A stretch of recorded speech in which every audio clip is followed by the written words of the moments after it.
আসসালামু আলাইকুম রহমতুল্লাহি ওবরাকাতু। প্রিয় দর্শক, আজকের এই ভিডিওতে আমি একটা বিষয় আপনাদের সাথে শেয়ার করতে চাই যে 31 ডিসেম্বর রাত্রে যে যারা হ্যাপি নিউ ইয়ার মানায় আমাদের মুসলিম সমাজও, তাদের প্রতি এই ভিডিওটা আজকে। যারা 31 ডিসেম্বর রাত্রে নিউ ইয়ার মানায় তাদের প্রতি আমার একটা অনুরোধ যে আমরা যে মুসলিম, আমরা যে ইমান, যে আমরা যে মুসলিম হিসাবে আমরা এটা বিষয় জানা দরকার, যেটা গ্রহণযোগ্য না গ্রহণযোগ্য নয়, ইসলামিক মতে এটা জায়েজ না না জায়েজ, ওটা বিষয় আমরা দরকার।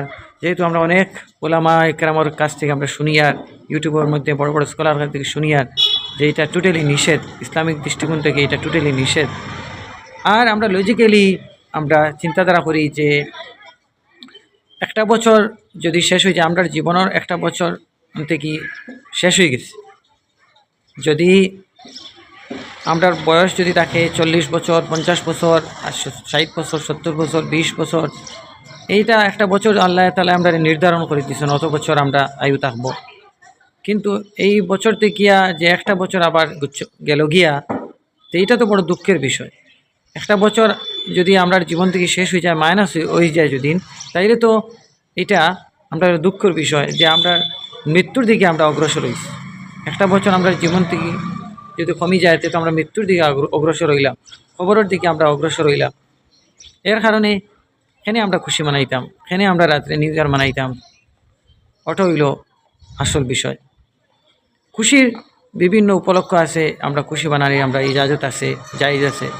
আর কিন্তু যে বছরটা আমরা জিন্দগি থেকে একটা দিন গেল গিয়ে, একটা বছর শেষ হয়ে গেল, মৃত্যু দিকে আমরা অগ্রসর হইলাম, সেই বিষয়ে আমরা বুঝার কখনো আমরা ফিল করতাম পারি না যে এটা খেনে আমরা এইরকম করি, এইরকম কাজ করি, ইসলাম বিরোধী কাজ। আমাদের বোঝা দরকার, আমরা সব বোঝা দরকার। এখানে আমরা জিন্দগি থেকে একটা বছর কম হয়ে গেল, আফসোসের বিষয় যে আমরা যে এই এক বছরটা আমরা অনেক আমাদের মধ্যে ভুল হয়েছে, আমরা অনেক গুনাহ হয়েছে। হ্যাঁ, ওটাই আমরা আফসোস করা যে আগামীতে আমরা আরও সুন্দরভাবে চলতাম, আরও বেশি বেশি করে নেক আমল করতাম। আর যদি আমরা এই প্রিভিয়াস যে বছরগুলো আমরা গেছে, যে বছর আমরা গেছে, সেই বছরের মধ্যে যেগুলো আমরা ভালো কাজ করছি, আল্লাহ তাআলা যে তৌফিক দিয়েছেন ভালো কাজ করার, এটার লাগে আল্লাহ তাআলার কাছে বেশি বেশি দোয়া করতাম। আল্লাহ তাআলা আমরা এই ভালো কাজের, নেক কাজের আল্লাহ কবুল করতাম। আর আগামী বছর আরও ভালো ভালো, আরও এর চেয়ে বেশি বেশি করে আল্লাহ তাআলা আমরা নেক আমল করার তৌফিক দিতাম। ভালো কাজও, সমাজমূলক কাজও, বিভিন্ন ভালো কাজও, আমরা দিনী কাজও আমরা আরও যাতে বেশি বেশি করতাম পারি, ওটার লাগে আল্লাহর কাছে সাহায্য চাওয়া, তৌফিক চাওয়া।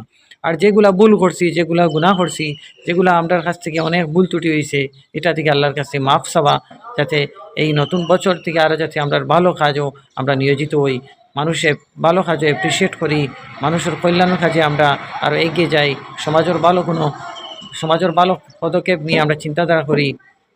এটা হইল আসল বিষয়। আর এই যে নিউ ইয়ার আমাদের ইসলামিক বিধি অনুযায়ী এটা টোটালি নিষেধ। রাসূল সাল্লাল্লাহু আলাইহি সাল্লামর জামানাতে অনেক বছর আইছে, কেউ কোনো সাল মানাইছেন না, কেউ কোনো নিউ ইয়ার বানাইছে না, সাহাবা ইকরামও কোনো নিউ ইয়ার বানাইছেন না।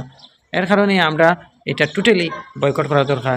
তাই আজকের এই ভিডিওর এই মেসেজটা আপনাদের কাছে শেয়ার করছি। আমরা সবাই কম বেশ জানি, বিভিন্ন স্কলার কাছ থেকে শুনছি আর শুনিয়া, কিন্তু আমরা প্র্যাকটিক্যাল বাস্তবিক আমরা অনেক মানুষ, আমরা অনেক লোক আমরা মানা থেকে আমরা অনেক দূরে। তাই এই ভিডিওর মেসেজ হলো আমরা এরূপ কাজ থেকে আমরা বিরত থাকি। আসসালামু আলাইকুম ওয়া রাহমাতুল্লাহি ওয়া বারাকাতুহু। আল্লাহ হাফিজ।